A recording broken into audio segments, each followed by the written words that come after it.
Welcome back from the break. छोटी सी एक करेक्शन करनी है। जिस किताब की मैं ब्रेक से पहले बात कर रही थी, डेयर टू ड्रीम, वो फरवरी 2016 में पब्लिश होगी। मैंने पहले उसको पब्लिश करके ना 10 महीने पुराना भी कर दिया, लेकिन अभी वो आई नहीं है। डेयर टू ड्रीम इंशाल्लाह will be publish in February 2016। Ahmed Fuad हमारे साथ हैं, कॉर्पोरेट ट्रेनिंग स्पेशलिस्ट हैं। जैसे कि ब्रेक से पहले भी आपके साथ शेयर किया, 10 वर्षों से आप 20,000 से ज्यादा लोगों को ट्रेन कर चुके हैं। अस्सलाम वालेकुम। वालेकुम अस्सलाम। अच्छा, सबसे पहले तो अपने आप को एडवर्टाइज करना, ये मैं काफी देर से व्यूअर्स को कह रही हूँ। और परेशानी आजकल लोगों को सबसे ज्यादा अगर देखा जाए तो नौकरी की और पैसे की होती है। True. नौकरी होती है, सैलरी आ रही होती है, कम से कम एक मेजर परेशानी रोजमर्रा के अखराजात वाली तो क्लियर हो जाती है। बिल्कुल सही। जॉब हासिल करना भी एक मिशन एंड हाफ होता है। It's not easy to get a job these days. और अक्सर लोगों को जॉब इसलिए नहीं मिलती क्योंकि वो अपने आप को प्रेजेंट नहीं कर पाते सही तरीके से। ट्रू, बिल्कुल ऐसे। अपने आप को एडवर्टाइज करने से आपका क्या मतलब है? मेरे जहन में तो यही आता है कि अपने आप को आप कैसे प्रेजेंट करते हैं, आपकी लुक, आपके बोलने का अंदाज, आपका सीवी, वो गुफ्तगू जो आप करके निकलते हैं अपने इंटरव्यू में या मुलाकात में या मीटिंग में।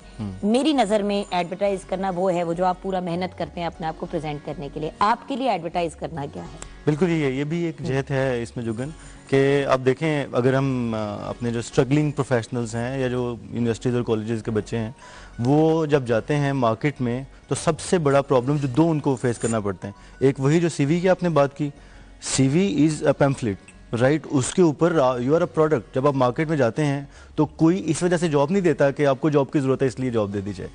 वो अपनी सिचुएशन देखती है ऑर्गेनाइजेशन के, हमें ज़रूरत है, काम लेना है, तो जो उनको बेस्ट प्रोडक्ट मिलती है वो उसको हायर कर लेते हैं। अब उस बेस्ट प्रोडक्ट की ये रिस्पॉन्सिबिलिटी है कि वो अपने आप को एडवर्टाइज करे। हाँ, लेकिन सीवी की अब आपने बात की, वो है तो पैम्फलेट, लेकिन उसके ऊपर आप फूल बूटे बना के उसको खूबसूरत करके तो नहीं प्रेजेंट कर सकते। सीवी भी एक प्रोफेशनल डॉक्यूमेंट है। यस, बिल्कुल। अब मजे की बात ये है कि अगर ये है मॉर्निंग विद जुगन का कार्ड, जी, इसी कार्ड को आप किस तरह से दूसरों के कार्ड से फर्क बना सकते हैं? यस, बिल्कुल सही। That's the question. मैं शेयर करता हूँ आपसे। असल में जाहिर है एक सीवी या एक पैम्फलेट, उनकी नीड डिफरेंट है ना, और उनके प्लेसमेंट भी डिफरेंट है। एक एक्चुअली चीज को लेके जाना चाहती हूँ। एक तो पैम्फलेट जो सीवी हुआ, फिर एक दफा सीवी पे उन्होंने आपको बुला लिया अंदर, तो फिर आपकी प्रेस, आप किस तरह दिख रहे हैं, उसके अलावा आपके बारे में कितनी इंफॉर्मेशन सोशल मीडिया, क्योंकि आजकल कंपनीज तो सोशल मीडिया पे भी चेक करती है कि फेसबुक पे आपकी एक्टिविटीज क्या है। 2-3 लोगों को बहुत मेजर जॉब इसलिए नहीं मिली, जिनको मैं पर्सनली जानती हूँ, जिनके फेसबुक के पेज को देख के उनको फील हुआ कि उनकी पर्सनालिटी या उनका बिहेवियर मैच नहीं करता उनकी कंपनी से। Exactly, that's poor advertisement. तो एक करके हर चीज को कवर करेंगे। जी बिल्कुल। Let's talk about that pamphlet, the CV. जी हाँ, उसमें ये है कि आपने पैम्फलेट के बारे में, उस सीवी के बारे में एक बड़ी ये रिटन रिसर्च है कि जब आपका सीवी किसी के सामने आता है, रिक्रूटर के सामने, तो 3 से 7 सेकंड में डिसाइड कर लेता है कि इसको कॉल करनी है इंटरव्यू के लिए या नहीं करनी। 3 से 7 second, not more than that. और उसमें अगर आप देखें जो नए लोग आते हैं उनका ऑब्जेक्टिव एक इम्पॉर्टेंट है, दूसरा है कि उन्होंने अपना अगर कोई एक्सपीरियंस है, कोई प्रोजेक्ट्स हैं यूनिवर्सिटी वगैरह में, या अगर अपना 1-1.5 साल के करियर में कोई अचीवमेंट्स है तो वो वहाँ पे लिखते हैं। उसको हम कहते हैं technically USP, unique selling point, which is important for advertisement as well. Unique selling point क्या है? जैसे अभी आपने मॉर्निंग विद जुगन की बात की कि बहुत सारे इस वक्त मॉर्निंग शोज चल रहे हैं, तो ये डिफरेंट कैसे है, इसमें क्या खास बात है जो बाकियों में नहीं है।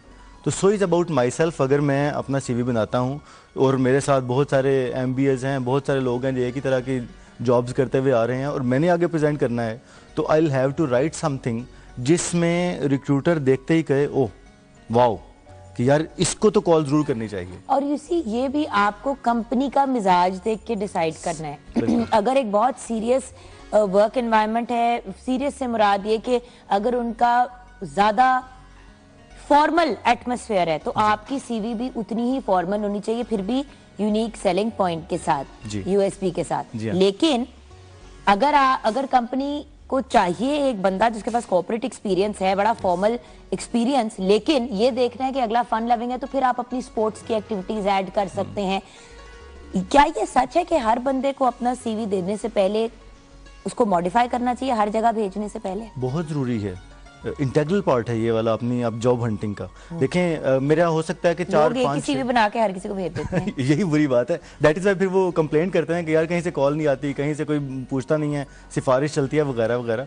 आपका CV कस्टमाइज होना चाहिए। अगर मुझे let's say I can have 2-3 different types of talents, मैं हो सकता है मैं अच्छा लिखता हूँ, मैं अच्छा स्पोर्ट्समैन हूँ और ट्रेनिंग एंड डेवलपमेंट में अच्छा हूँ। अगर मैं जॉब जिसके लिए अप्लाई कर रहा हूँ वो ट्रेनिंग की है तो फिर मुझे इन दोनों को एक साइड पे रखना पड़ेगा, क्योंकि ऑर्गेनाइजेशन को स्पोर्ट्समैन की ज़रूरत नहीं होगी। ऑर्गेनाइजेशन को ज़रूरत है एक ऐसे ट्रेनिंग प्रोफेशनल की जो कि यहाँ पे आके परफॉर्म कर सके। तो मुझे अपने CV में वो चीज़ और उसका एक्सपीरियंस ऊपर रखना है जो रेलिवेंट है उस जॉब से मुतल्लिक और जो मुझे दूसरों से आउटस्टैंड कर दे। क्योंकि अक्सर नज़र लोगों की वो तो वर्क एक्सपीरियंस तो ऑलमोस्ट सबका एक ही होता है जब किसी एक सर्टेन जॉब के लिए अप्लाई कर रहे होते हैं, और पढ़ाई भी उतनी ही होती है। बिल्कुल ऐसे वो ही देखते हैं आपकी स्किल्स, यस, आपकी इंटरेस्ट्स, क्योंकि स्किल्स एंड इंटरेस्ट का जो सेक्शन होता है उससे पता चलता है कि किसमें कितनी को रेंज है। अगर इंसान की इंटरेस्ट के अंदर आ जाए वॉचिंग TV और स्किल्स के अंदर आ जाए प्लेइंग क्रिकेट, तो ये चीजें आपको इतना ज्यादा आउट ऑफ द बॉक्स नहीं लेके जाती। अच्छा, ये तो हमारा CV हो गया जी। अब जब हम किसी को मिलने के लिए जाते हैं, मुझे आज भी याद है, मैं कनाडा में एक कंपनी में काम करती थी, एक बंदा आया, उसका CV बड़ा ही इम्प्रेसिव था, लेकिन जब वो कमरे के अंदर आया उससे इतनी स्ट्रॉन्ग स्मेल आ रही थी कलोन की, उसने इतना कलोन लगाया हुआ था, इतना कलोन लगाया हुआ था कि मेरे जो बॉस थे डेविड ह्यू, उन्होंने जब हाथ मिलाया ना उससे तो उन्होंने एक कदम पीछे लिया। मैंने कहा इसको तो नौकरी नहीं मिली क्योंकि उस बंदे ने पूरी मतलब पहली ही उसकी इंप्रेशन, दिखने में भी बड़ा डिसेंट सारा कुछ, लेकिन आई थिंक नर्वसनेस ने उसने इतना कलोन अपने ऊपर लगा लिया कि सबकी नाक सड़ गई। उसको जॉब नहीं मिली। क्वालिफाइड सबसे ज्यादा वो था। बिल्कुल यही है। तो अपना आप कितना जरूरी है, फिजिकल सेल्फ आपकी कितनी जरूरी है? बहुत जरूरी है। अब देखें, कहते हैं कि आपके बोलने से पहले आपका लिबास बोलता है। तो आप जब कहीं पे जाते हैं उस वक्त उस जगह की नीड के मुताबिक आपकी ड्रेसिंग कैसी होना चाहिए। अच्छा, एक चीज़ बड़ी सादा सी है, हम कहते हैं कि ये ड्रेस अच्छा नहीं है, वो ड्रेस, ऐसा नहीं होता। हो सकता है कि मैंने पार्टी ड्रेस पहन लिया ऑफिस जाने के लिए, या ऑफिस का ड्रेस पहन लिया मैंने पार्टी के अंदर, तो वो एक मिसमैच है। So I need to understand 2 things, बड़ी इंपॉर्टेंट है। एक तो यहाँ पे मैं इंटरव्यू देने के लिए जा रहा हूँ, मेरा ड्रेस कोड क्या उसको कॉम्प्लीमेंट करता है। हो सकता है हमारे पास आए कुछ लोग ना, तो इट वॉज फ्राइडे, अब उस ऑफिस का जहाँ पे मैं हूँ वहाँ पे एक कॉर्पोरेट कल्चर है, वहाँ पे आप सूट टाई वगैरह इज नॉर्मल फॉर्मल ड्रेस। अच्छा, फ्राइडे को मेरे पास इंटरव्यू के लिए जो लोग आए वो उनमें से 2 लोग थे जो सलवार कमीज पहन के आए हुए थे, और प्रॉपर अच्छी कल्फ लगी हुई खूबसूरत स्मार्ट आदमी। और उन्होंने कहा जी मैंने सुना है कि बहुत सारी जगहों पे Friday is a casual day जहाँ पे आप कुर्ता शलवार पहन सकते हैं, लेकिन अभी आप वहाँ पे जॉब तो नहीं कर रहे हैं। हाँ, यस। और आपने इसका मतलब इस ऑर्गेनाइजेशन पे होमवर्क नहीं किया, आपको आइडिया नहीं है कि यहाँ पे इस जॉब में कई जगहों पे होता है, वो अलो करते हैं। देखिए, अब वही इसका ऑपोजिट ये है, बहुत सी एडवर्टाइजिंग की कंपनीज और मार्केटिंग की कंपनीज ऐसी हैं जहाँ पे ऑल 5 डेज 6 डेज जो वो जॉब करते हैं वो बड़े कैजुअल कपड़ों में होते हैं। वहां पे आप सूट पहन के चले जाएंगे तो अगेन एग्जैक्टली जरा सा लोग बैकफुट पे आ जाएंगे कि यार ये तो कोई बहुत ज्यादा फॉर्मल है हमारे माहौल के लिए। वही वाली बात, होमवर्क करना। अच्छा, आप से खुशबू कितनी को आ रही है, कितनी को नहीं आ रही है, आपके बाल कैसे बने हुए, ये तो आपने लिबास की बात की, आपकी अपनी अपीयरेंस कितना मैटर करती है? बैंक में लंबे बालों के साथ पोनीटेल बना के जॉब के लिए अप्लाई कर देना। हाँ, यही फर्क है। जैसे आपने कहा ना कि कहीं पे सूट बूट भी सूट नहीं करता। अब कई मार्केटिंग की जॉब्स हैं, या कई, मैं आपको बड़ी मजे की बात बताता हूँ। वेस्ट में एक कंपनी है जिन्होंने एक काम ये किया हुआ है कि कस्टमाइज्ड जगह अलॉट की हुई हैं। कस्टमाइज इन द सेंस कि मैं जिस वर्क प्लेस पे काम कर रहा हूँ, जिस जगह पे बैठा हुआ हूँ, वहाँ पे मैं चाहूँ तो अपनी मर्जी की चीज़ें लगा लूँ। एक उन्होंने दिखाया, वीडियो वगैरह थी, उन्होंने दिखाया कि एक बंदे ने एक अपनी साइकिल को आधा काट के रखा हुआ एक साइड पे और आधा एक साइड पे। वो है ही इनोवेशन की जगह। वहाँ पे वो कहता है जब तक मैं ये उल्टी सीधी हरकतें ना करूँ तब तक मैं एंजॉय नहीं कर सकता, और जब तक मैं एंजॉय ना करूँ मैं क्रिएटिविटी नहीं ला सकता। सो उस जगह पे शायद आपको चल जाए, आप हाफ स्लीव पहन के चले जाएं, बड़ी हुई शेव के साथ चले जाएं, दैट्स फाइन, लेकिन वो उस जगह की नीड है। अगर आपको जॉब ऐसा करना है जहाँ पे ये सारा कुछ चलता है, गुड इनफ। आप देखें, कई मैंने बहुत सारे देखे IT इंजीनियर्स ज़्यादातर आपको मिलेंगे जीन्स में, जॉगर्स पहने हुए हैं, जीन्स है और शेव बड़ी हुई है। वो सॉर्ट ऑफ एक स्टाइल भी है, एक नेचर ऑफ जॉब भी है, उन्हें इन हाउस काम करना है, उन्हें बहुत ज़्यादा घूमना फिरना नहीं है, दैट वर्क्स वेल। लेकिन जहाँ पे आपकी पब्लिक अपीयरेंस, पब्लिक कांटेक्ट है, वहाँ पे कोई ऑर्गेनाइजेशन आपसे नहीं कहेगी कि आप कैजुअल होकर बैठे। बिल्कुल। So you need to do work a lot on this. अच्छा, अब तो हमने एक तो बात कर ली उस सीवी की और उसकी जो अपनी फिजिकल अपीयरेंस है। अब हम ब्रेक की तरफ जाएंगे। ब्रेक के बाद जब वापस आएंगे तो अहमद से हम ये जानेंगे कि अपने आप को, ये दोनों चीजें आपने कर ली, अब आपको उन्होंने पसंद कर लिया, अब आपके सेकंड या थर्ड इंटरव्यू की बारी है, तो वो क्या चीजें हैं जो आपकी out there in the media होनी चाहिए या नहीं होनी चाहिए, जिनकी बेस पे कंपनी डिसाइड करेगी कि फर्दर जाना है कि नहीं जाना। जितनी बड़ी जॉब की पोस्ट होगी उतना ही ज्यादा लोग रिसर्च करेंगे, जितने ज्यादा आप पढ़े लिखे होंगे उतनी ही हाईली क्वालिफाइड जॉब के लिए आप अप्लाई करेंगे। तो ऑब्वियसली अगर किसी ने आपको 20, 25, 30 हज़ार रुपए सैलरी देनी है या लाख रुपया भी सैलरी देनी है, सोच समझ के देंगे ना। तो वो क्या चीजें हैं जो कंपनी सोचती हैं, ये हम जानेंगे ब्रेक के बाद।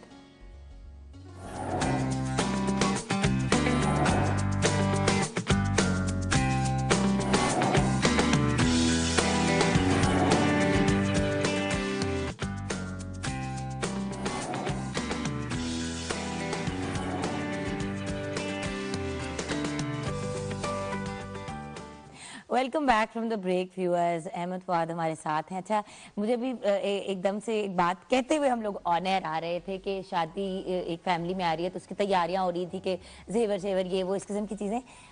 शादी के लिए भी, जब रिश्ते के लिए भी तो लोग आते हैं, तब भी तो बेचारी बच्ची को एडवर्टाइज करना पड़ता है। और बच्चे को लड़का भी पूरा सूट वूट पहन के फिट फाट शेव शूव करके आया हुआ होता है, बच्ची भी जो है वो भी फुल तैयार होकर ट्रॉली लेके आ रही होती है। तो बाद में पता चलता है कि अगले का क्या हाल है। और वो अच्छा खासा वो अपने आप को एडवर्टाइज कर रहे होते हैं और बहुत सी जगहों पे फेल भी हो जाते हैं। हाँ, बट एक बात है, आजकल आपको ये नहीं लगता कि जॉब्स भी लिटरली ऐसे है कि जैसे आप अपना रिश्ता जो है वो डालने के लिए जा रहे हैं?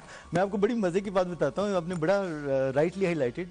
बल्कि एक आपसे शेयर करता हूँ वाकया दिलचस्प। रुस्तम और सोहराब का आपने नाम सुना होगा, बड़े पुराने पहलवान थे इसी लैंड के। उसमें से रुस्तम की बड़ी मजे की स्टोरी है। उस दौर में ज़ाहिर है ये सोशल मीडिया और एडवर्टीजमेंट टूल्स तो थे ही नहीं। वहाँ पे तब सिर्फ इतना सा था, 2 तरह के टूल्स थे। या तो वो ढोल बजा के लोगों को बताया करते थे कि यहाँ पे अखाड़ा है जी, रुस्तम और सोहराब की फाइट होने जा रही है तो लोग आ जाएं। या फिर वर्ड ऑफ माउथ होता था कि एक से दूसरे को पता चलता रहता था कि ये। One fine day Rustam was coming back to his home और उसने घर से कुछ फासले पे देखा, और रुस्तम का बड़ा नाम था, रुस्तम ने कुछ फासले पे देखा कि उसके घर के अंदर किसी ने दीवार फांग के छलांग लगाई। तो वो obviously it was some sort of चोर या कुछ इस तरह से। वो भागा अंदर गया और उसने चोर को पकड़ लिया और मारना शुरू कर दिया। अच्छा, वो इसी में था कि मैं रुस्तम हूँ तो मैं तो आराम से मार लूंगा। चोर ने उल्टा उसके साथ लड़ाई शुरू कर दी। So it was equal sort of thing, जो एक वो मार रहा है एक वो मार रहा है, पंच चल रहे हैं, लड़ाई अच्छी खासी चल रही।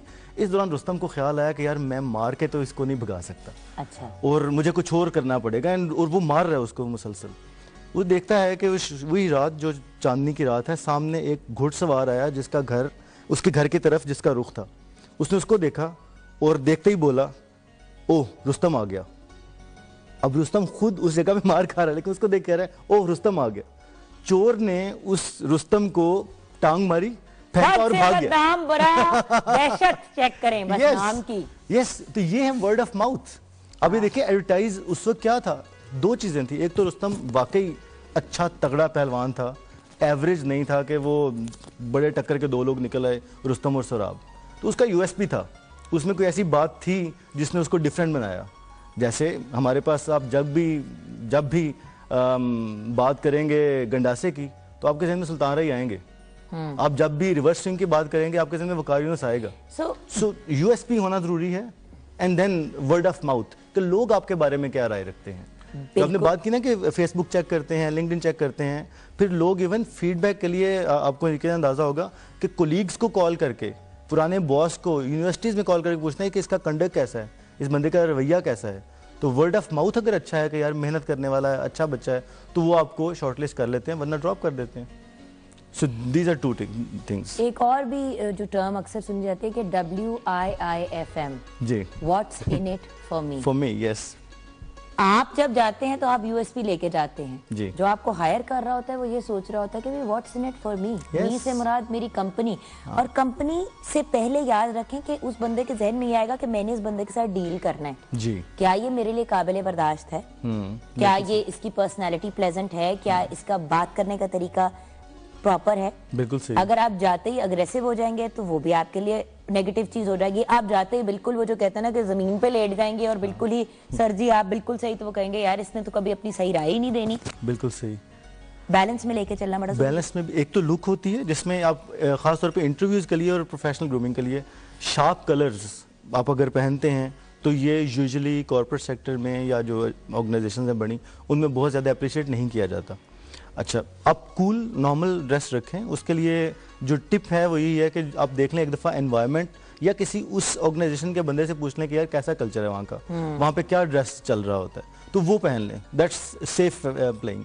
दूसरा ये कि अगर आपको इतनी कंफ्यूजन है तो जिस कंपनी, अगर आप खुद वहां पे नहीं भी जा सकते तो आप बाहर खड़े हो जाएं 2-3 घंटे के लिए और देख लें कि लोग जो अंदर बाहर जा रहे हैं वो क्या पहन रहे हैं। सुबह 9 बजे दफ्तर का वक्त होता है ना, बिल्कुल सही। आप 8:45 बजे जाके देखें, थोड़ी सी रिसर्च तो करनी पड़ती है।